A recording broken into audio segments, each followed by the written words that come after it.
Body parts കൂടി അവിടെ നിന്ന് കിട്ടിയിട്ടുണ്ടെന്നാണ് മനസ്സിലാക്കുന്നത്. ജോയ് മോൻ ചേരുന്നുണ്ട് വിവരങ്ങളുമായി. ജോയ്, നിലവിലെ സാഹചര്യം എന്താണ്? സേതു, നിലവിൽ മന്ത്രി കെ രാജൻ ഇപ്പോൾ സംഭവ സ്ഥലത്ത്, അതായത് നമ്മുടെ സ്ഫോടനം നടന്ന സ്ഥലത്തെത്തിയിട്ടുണ്ട്. അവിടെ ഇപ്പോൾ ഉന്നത പോലീസ് ഉദ്യോഗസ്ഥരുമായി അദ്ദേഹം ആശയവിനിമയം നടത്തുകയാണ്. അതായത് അദ്ദേഹം നമ്മൾ നേരത്തെ മെഡിക്കൽ കോളേജ് സന്ദർശിച്ച ശേഷമാണ് ഇങ്ങോട്ടേക്ക് വരുന്നത്.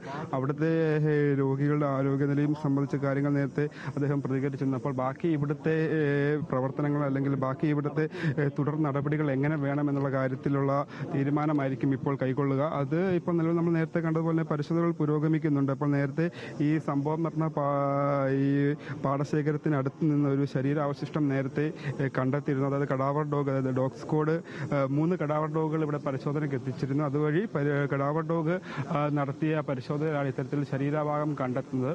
അപ്പോൾ അത് ബാക്കി പരിശോധനകൾ, ശാസ്ത്രീയമായ പരിശോധനകൾക്ക് വിധേയമാക്കേണ്ടതുണ്ട്. അതിനായിട്ട് സാമ്പിളുകൾ ഉൾപ്പെടെ ശേഖരിച്ചിട്ടുണ്ട്. അപ്പോൾ ബാക്കി പരിശോധനകൾ നമ്മളിപ്പോൾ ദൃശ്യങ്ങൾ കാണുന്ന പോലെ തന്നെ പരിശോധനകൾ ഈ പാടശേഖരത്തിന്റെ പല മേഖലകളിലായി, പല ഭാഗങ്ങളിലായിട്ട് പുരോഗമിക്കുകയാണ്. നിലവിൽ രാവിലെ മുതൽ തന്നെ ഉന്നത പോലീസ് ഉദ്യോഗസ്ഥരും അതുപോലെ ജില്ലാ കളക്ടർ അടക്കമുള്ളവർ ഇവിടെ സ്ഥലത്തെത്തിയിരുന്നു. അവർ ഓരോ ഘട്ടത്തിലും ഓരോ മണിക്കൂറുകളിലും ഈ പ്രവർത്തനം അല്ലെങ്കിൽ ഈ ബാക്കി നടപടിക്രമങ്ങൾ എങ്ങനെയാണെന്നുള്ളത് കൃത്യമായി വിലയിരുത്തുന്നുണ്ട്. അതിന് വേണ്ട നിർദ്ദേശങ്ങൾ നൽകിക്കൊണ്ട് ഇവിടെ തന്നെയുണ്ട്. അപ്പോൾ നമുക്കറിയാം, നിർണായകമായ ഒരു ദിവസമാണിത്. അതായത് ബാക്കി എന്തെങ്കിലും നമ്മളിപ്പോൾ ശരീരാവശിഷ്ട ഭാഗങ്ങൾ കൂടുതൽ ചിതറിയിട്ടുണ്ടാവും എന്നുള്ള ഒരു വിലയിരുത്തലായിരുന്നു ഇന്നും പരിശോധനകൾ ആരംഭിച്ചത്.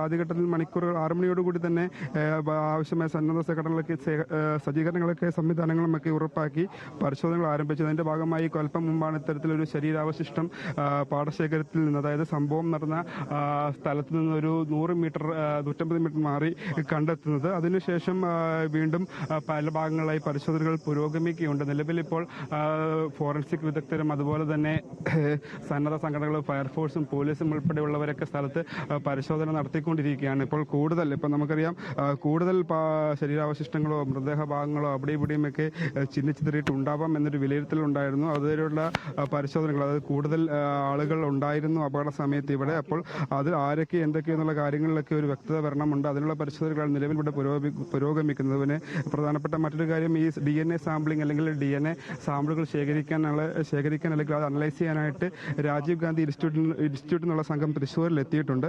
അപ്പോൾ അവർ ബാക്കി നടപടിക്രമങ്ങളിലേക്ക്, അതിന്റെ DNA സാമ്പിളിംഗ് ഉൾപ്പെടെ നടപടിക്രമങ്ങളിലേക്ക് കടക്കും. നിലവിലെ പരിശോധനകൾ ഇവിടെ പുരോഗമിച്ചുകൊണ്ടിരിക്കുകയാണ്. സേതു, എന്തായാലും കൂടുതൽ ആളുകൾ ഈ പ്രവർത്തനത്തിൽ, അതായത് ഈ പരിശോധനയ്ക്കും മറ്റ് പ്രവർത്തനത്തിനുമായി കൂടുതൽ ആളുകൾ അല്ലെങ്കിൽ കൂടുതൽ ഫോഴ്സുകൾ ഇവിടേക്ക് എത്തിയിട്ടുണ്ട്. അപ്പോൾ നമുക്കറിയാം, പാടശേഖരത്തിലെ പല ഭാഗങ്ങളിൽ പരിശോധന പുരോഗമിക്കുന്നുണ്ട്. അതുപോലെ തന്നെ ഈ വെടിക്കെട്ട് പുര ഉണ്ടായിരുന്ന സ്ഥലത്താണ് ഇപ്പോൾ പ്രധാനമായും പരിശോധന കേന്ദ്രീകരിച്ചിരിക്കുന്നത്. അതായത് അവിടെ ഒരുപാട് ഈ വെടിക്കോപ്പുകളുടെയും അതുപോലെ തന്നെ ഈ കരിമരുന്ന്, പടക്കങ്ങളുടെ ഉൾപ്പെടെയുള്ള പല അവശിഷ്ടങ്ങൾ ഈ സ്ഫോടനത്തിന്റെ ബാക്കി പത്രമായി ഉണ്ടായിരുന്നു. അതൊക്കെ കുമിഞ്ഞുകൂടി കിടക്കുകയായിരുന്നു. അതിനുള്ളിൽ എന്തെങ്കിലും ഇത്തരത്തിലുള്ള അവശിഷ്ടങ്ങളോ ഭാഗങ്ങളോ ഉണ്ടോ എന്നുള്ള പരിശോധനകളാണ് ഇപ്പോൾ നിലവിൽ ഇവിടെ പുരോഗമിച്ചുകൊണ്ടിരിക്കുന്നത്. എന്തായാലും നമ്മൾ പ്രതീക്ഷിച്ച പോലെ തന്നെ നമ്മൾ ഒരു ശരീരാവശിഷ്ട ഭാഗം കണ്ടെത്തിയിരുന്നു. അപ്പോൾ കൂടുതൽ അത് ആരുടേതാണെന്ന് തിരിച്ചറിയേണ്ടതുണ്ട്. അത് ശാസ്ത്രീയമായ പരിശോധനകളിലൂടെ മാത്രമേ നമുക്കതിലൊരു വ്യക്തത വരികയുള്ളൂ.